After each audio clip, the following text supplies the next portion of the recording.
Back in January this year, BoJack Horseman aired its final episodes of the show, the two-part part 2 of season 6 as it was, and honestly delivered a finale that was full of one of the most emotionally heavy and morally complex endings that you're going to see for a television show. And for my money, a nice and fitting end to punctuate what is undoubtedly one of the best, if not the best shows that Netflix has ever made. It's such a vibrant show, and it's one that's full of little flourishes of world building and all this clever humour. More layers to humour than an onion has in its arsenal. As a result, there are so many jokes in this show. So many jokes. Oh, so many jokes, and there's no way that you will see them all on first viewing. Some of them are big and obvious, fair enough, you'll catch them no problem. But the amount of tiny detail that goes into, say, a background little note on the wall or something that someone is wearing is absolutely incredible. Genuinely mind-blowing the amount of time that must go into this, and as a result, you're gonna miss so many of them. But luckily for you, there are little nerds like me who love the show and are desperate to find every single tiny thing and how it connects to other episodes. Number 11, Metaphor Mountain. Now, the openings of these two seasons are actually fairly similar. Season 2 and Season 6 open with BoJack in some sort of state of trying to better himself. Season 2, he's obviously listening to self-help tapes, if you can still call them tapes, and in Season 6, we find him in rehab trying to become a better person. Now, those self-help tapes work for a little bit, and BoJack seems to come up with a whole new persona, right until his mother turns up and completely shatters all of his progress. But we kind of see the reverse in Season 6. In Season 6, he starts off a bit apprehensive about rehab and not engaging with the group and not really giving them much to work with, and by the end of it, we find that he's progressed quite significantly. Now, one of the tasks that BoJack is set in Season 6 for his rehabilitation process is to climb this very specific mountain that, yes, you may have guessed the name of by this point, but we'll just hold on to that for a second, as we will see numerous times he tries to get up there and fails miserably, because let's be honest, he's not in the best shape, is he? But eventually we will find our flawed protagonist makes it to the top of said mountain, and what is the name on the little panel that we see for the mountain? Of course, it is Metaphor Mountain, because it's a metaphor. He's going up the mountain of life. Isn't that wonderful? And not just that, but this was kind of referenced in Season 2. You see, the self-help tapes that BoJack is listening to in Season 2 kind of make reference to this, and they're a bit of a parody, really, of self-help tapes. But one thing they do say is that you're climbing a mountain, and the mountain is a metaphor. That sounds kind of familiar, doesn't it? Before following that up with everything is a metaphor. Number 10, Mike and Spike. Now, as you can imagine, in a show like this, there are plenty of animal-based gags, but we'll get to them in a minute. This one, however, is a very specific but very entertaining little recurring gag. Now, obviously, in our normal world, a missing dog poster doesn't really mean much. It's just a missing dog. You've seen it a million times. But in a world where dogs are humans and humans are dogs, it doesn't really make sense, does it? It's a little bit strange. But in there, for anybody who's paying attention, you'll notice there's a poster for a missing dog who will respond to the name Spike, as well as details for a human owner called Mike. And on the wall, you'll notice there's a poster for a missing human called Mike who responds to that name, and there are contact details for the owner, Spike. I mean, gotta love that, haven't you? Man's best friend and best friend's man. Number 9, Celebrity Stealing Club strikes again and again. Now, we first meet the Celebrity Stealing Club in Season 1 of BoJack Horseman. They play a prominent role in the B plot in the episode The Telescope. BoJack goes to visit Herb Kazaz. He's in there trying to sort it all out. Meanwhile, Todd's trying to park his car and is jumped by two girls in balaclavas who, that fit in the MO, are trying to rob a celebrity's car. Now, this is technically their most major appearance in the show, but it certainly isn't their last, and as you go on throughout the seasons, you'll notice they crop up time and time again. Now, they aren't in Season 2, but they do make a return in Season 3, when Diane is invited to the party of Alexi Brosefino, who is a Dave Franco parody voiced by Dave Franco. How many times you're going to see that happen in this show is another story entirely. But in the background, while they're all talking, you can see the Celebrity Stealing Club are at it again, this time stealing a painting and heading out of the house. Now, they must just like odd numbers or something, because they're not in Season 4, but they do return for Season 5. And once again, as if Season 1 wasn't enough,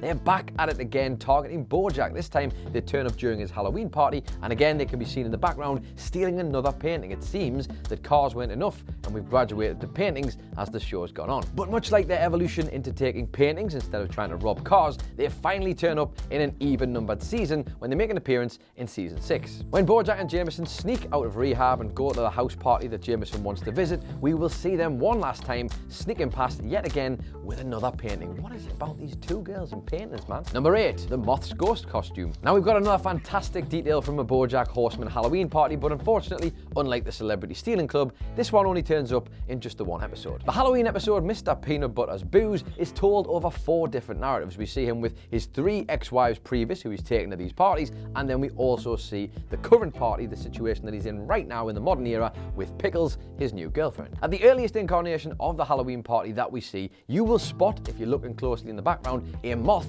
in a ghost costume. Now it's hard to tell that it's a moth to begin with, but as the time goes on, you start to realize exactly why you know that it's a moth. As we get to the second incarnation of the party, you'll notice that the moth has started to eat its way through the cloth that it's put over itself, and its ghost costume is starting to come to pieces. Then by the third incarnation of the party, it's literally just a bunch of rags that are left on it because it's obviously eaten its way through so much of it. And by the time we hit the 4th timeline where Mr. Peanut Butter has taken Pickles to the Halloween party, the moth is literally just stood there in regular clothes with a tiny piece of fabric hanging out of its mouth. I mean, it's such a simple gag, but it's such a great one. Number 7, all the animal puns. Now yes, I know what you're thinking, how come we've got an animal puns entry? Because we've already had Mike and Spike, and that should surely cover the animal puns bit, right? Well, wrong, obviously, because if you ever watch BoJack Horseman, even for one episode, you'll know that we need a whole section to talk about all of these crazy animal puns. Now obviously, there's so many animal puns in this show, there's no way we could compress them all into this one entry. But let's start, for example, with clever little tweaks on names that they include here. LAX is called Airbud International. We see that in so many different establishment shots. You get Paramount Studios, which is now Parrot Mount Studios. There's a shop called Black Mamba Juice, and that feels more important than ever right about now. And even things like Best Buy instead of Beast Buy. These are all tiny little trinkets that are put into the show, and genuinely, every time you see them, you laugh out loud. Then there's the application to the music world, where the Beatles are seen as 4 actual Beatles on the back of a newspaper. BoJack's father is reading The Grateful Dead are a band instead of The Grateful Dead. Beyonce is just Beyonce, actually, because of course she is. She's Beyonce. She doesn't have to be a Queen Bee. However, partner Jay-Z is obviously Jay Zebra. Even down to the naming conventions of characters, they play on this so much throughout the show. Lenny Turtletaub is a turtle because that makes perfect sense. Cameron Crowe, however, is a raven because why wouldn't he be a raven? Let's play with that dynamic. And even more to the point, where Vanessa Gecko is a person because they just like to flip the script. And these are all tiny little details that go within these characters, and honestly, it gives me a headache thinking about how many there are because it must have taken them so long, but it was definitely worth it. Number 6, Todd's shoes. Quite a weird hidden detail, this one, and quite fitting really that it comes across from one of the weirdest characters in the show, which is Todd. Weird in a good way, I should point out. And actually, as I say those words, I realise I have come dressed as Todd for this video.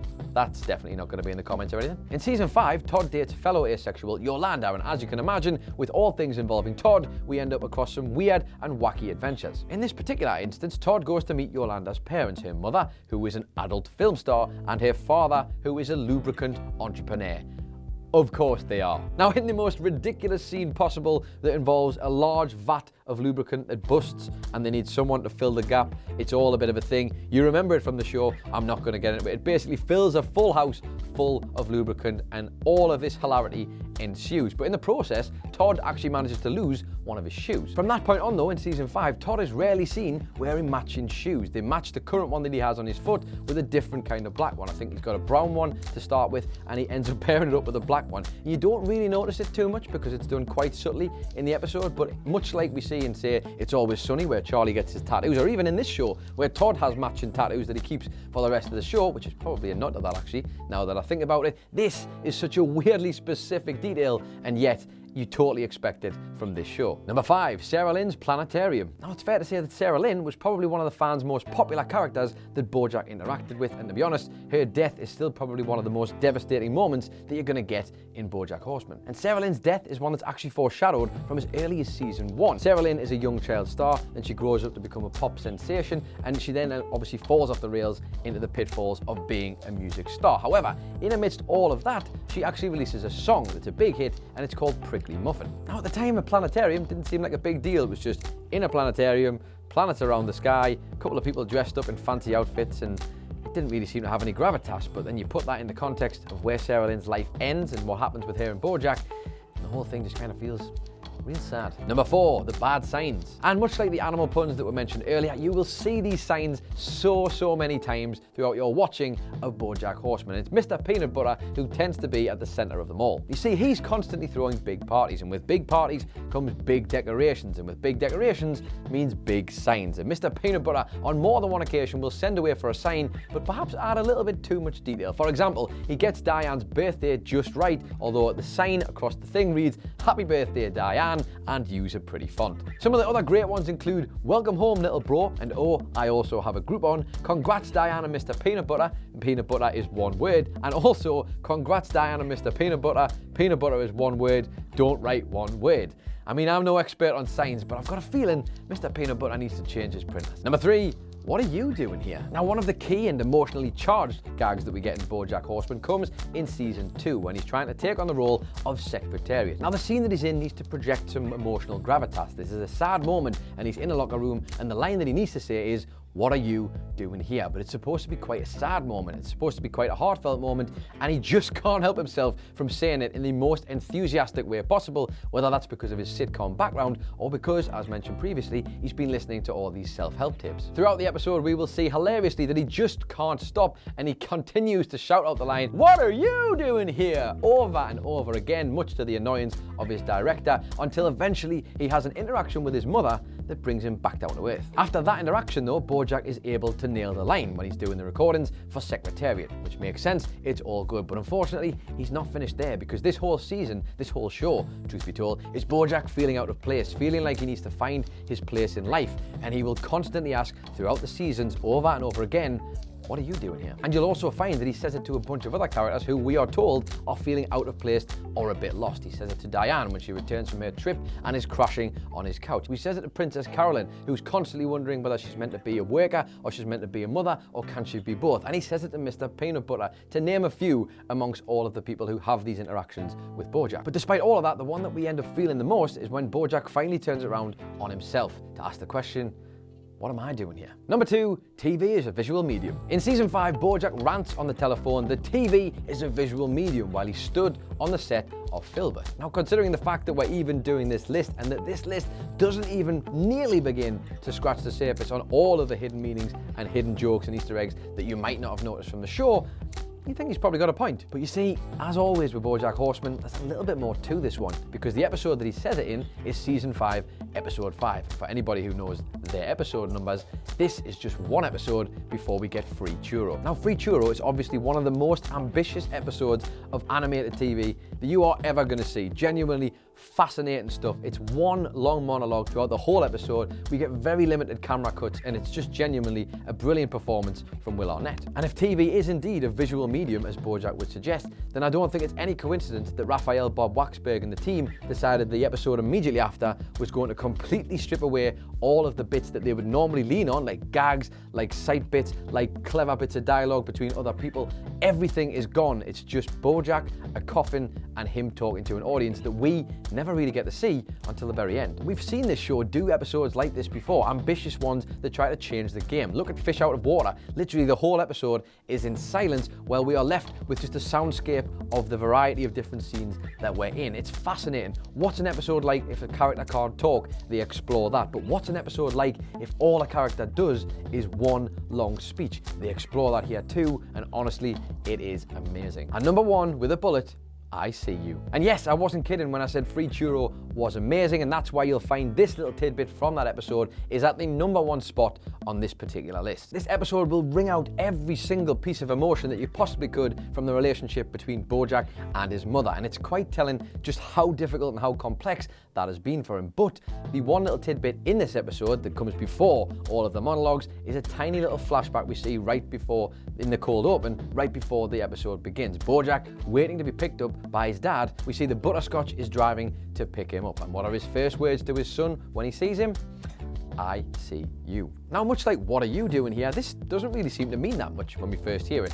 BoJack is waiting for his dad picks him up, Butterscotch tells his son, "I see you," and that's it. There's nothing more to it. But you see, once you've actually seen the episode Free Churro, then you know that this actually means so much more in every single way, because BoJack talks about how the last time he sees her, she says the words, his mother, "I see you," and he thinks she finally sees him. But BoJack Horseman just isn't going to be that show. The first episode tells you it's not going to be a bunch of stuff that happens in 30 minutes and it's all round up with a happy ending. So whether you think "I see you" and "I see you" was going to be a perfect bit of symmetry, sadly, it's just not. BoJack thinks his mother has finally seen him for who he is, and what's really happened is they wheeled her into the intensive care unit as she read the sign, "I see you."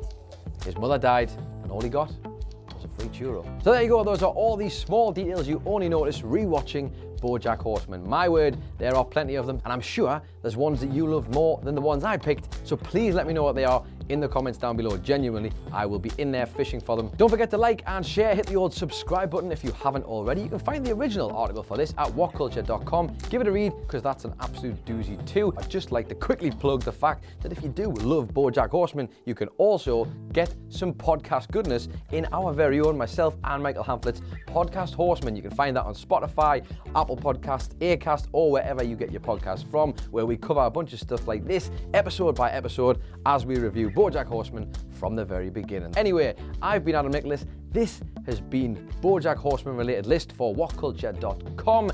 Go and listen to podcast Horseman. It's great. And other than that, I see you later. Yeah, that kind of works.